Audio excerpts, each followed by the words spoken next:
Hey, I'm Akurios and I'm back again from my studio, Silum 7 Music Studio, and today I want to say thank you for joining me. We're back with another edition, another episode of Music Business Monday. Now, this is episode 5 of Music Business Monday. Yeah, this is the 5th one. Now, today I'm going to be talking about how to perform other artists' songs on any platform, the right way to do it. Coming up.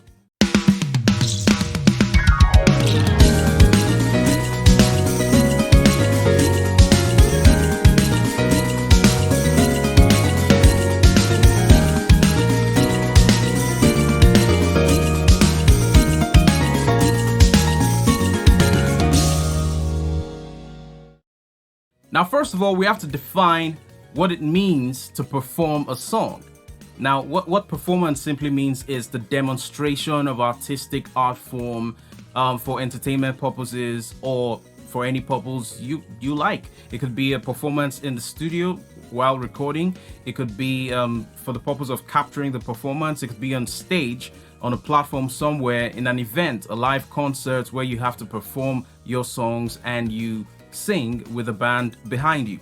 Now, performances come in different shapes and sizes. It could be a solo performance, it could be an ensemble, a small group, it could be a band, it could be a choir, it could be an orchestra.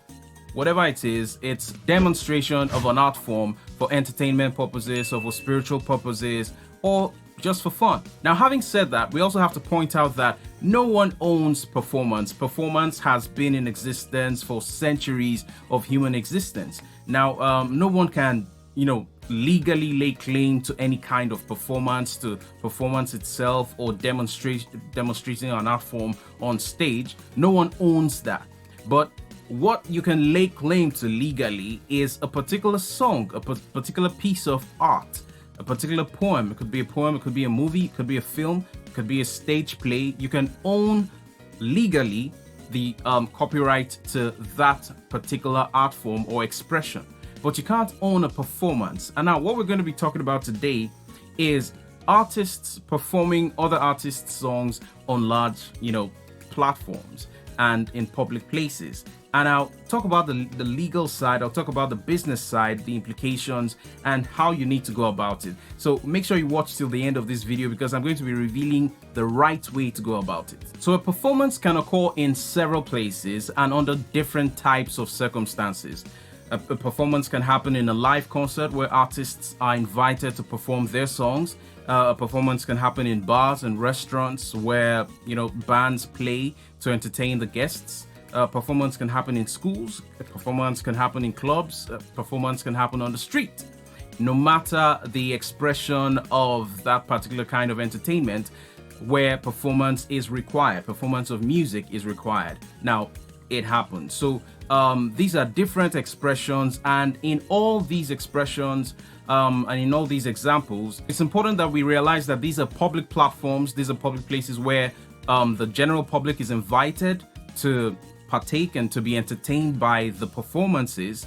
And we also need to realize that the world is watching whatever is going on, and in this age of social media where everything and anything can go viral, you also have to realize that whatever you do on stage in a public place can find itself in a country that you've not even heard of.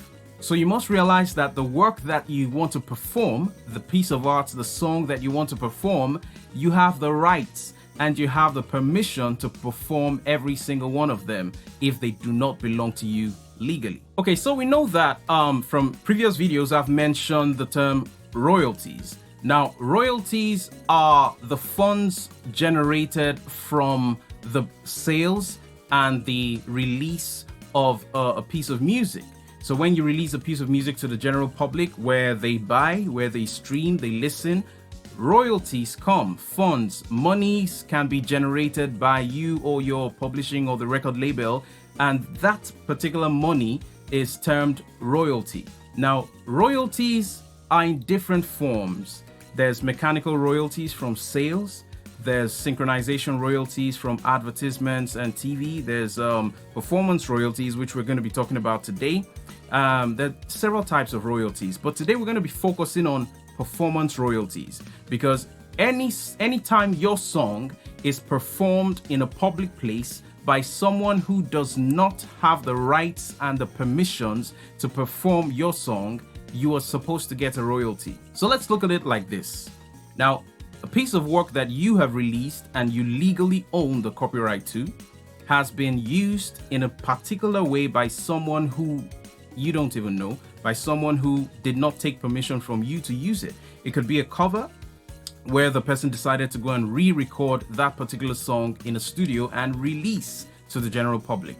Now, it could be a performance where the person was invited to perform on a large public platform organized by a music promoter or whoever, and then your song is performed without your permission. Now, a royalty is supposed to be collected by the PRO, that's the Performing Rights Organization. Now, in this part of the world, we have MCSN, like I mentioned before, and we have COSON, Copyright Society of Nigeria. Now, if you are registered to any of these organizations, and if your work is registered as yours and you own the copyright to these songs, or you have released your song via an online aggregator, and the copyright is in your name, and you own it anywhere in the world, wherever it appears, the copyright is indicated that it's owned by you. Now, anyone who performs your song, anyone who uses your song for any purpose, now you are entitled to royalties for that particular use. For instance, if your song was used in a TV or radio commercial, in an advertisement, now you are entitled to royalties from that particular use of your intellectual property. And the Performing Rights Organization is responsible for getting this money, this royalties, and delivering to you or to the publishing company that has published your song. So when are you entitled to these royalties? Now, you don't just wake up and say, oh, that's my song. I heard my song on radio. I heard my song on TV. Oh, that guy is performing my song on stage. He must pay for it. No, you don't do that. What you do is ensure that the song is registered with a PRO, that you have actual legal copyright claim to it, that you own the property. Writing the song in your bedroom is not enough. Singing it at church or singing it at an event the first time in 1904 is not enough. You actually have to record it and convert it to what is called a master, so that it can be seen as a tangible commodity that someone can claim as a property. So after you have done this and you have legal ownership of that copyright, of that commodity, it could be in an MP3 format or a WAV format or whatever, it's now in a tangible form and you now own it legally by going through the normal and correct processes. Anyone who then decides to use it without your permission is going to have to pay for that use. So these are the circumstances under which you can claim ownership and claim the royalties for the use of any of your songs. Now, I'll give you examples of situations that would warrant the collection of royalties in your name. Number one, TV stations, radio stations, and even online radio stations. Now, if your song is performed on any of these platforms, you are entitled to royalties. Your PRO is supposed to go ahead and contact these platforms and ensure that a royalty is collected in your name. So you should expect royalty checks from your PRO at the end of the year or whenever you receive your royalties within the year. So if you watch your music video aired on a TV station, or if you hear your song play on the radio, you should expect royalties from your PRO. Now, we realize that it's a two-sided coin. If your song is being played on TV or radio, now it's also a way of promoting your brand as an artist. Now, your work is being showcased and, presented to the general public that will then, know who you are, and it's a way of publicity for your brand and a way of promoting your career. We understand all that, but we also have to take into consideration the fact that this is a business and this is a brand that is generating income and generating funds for the copyright owner. The property is owned by someone, and that someone has the rights to generate money from it.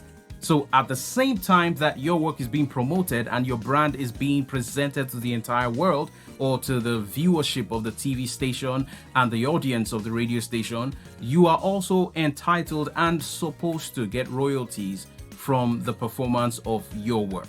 Another situation that would warrant the collection of royalties in your name is the playing of your song in event centers, restaurants, and bars, where you have a massive music player blasting your music to the guests who are present. They may be eating and drinking and all that, and your music is in the background playing to this public.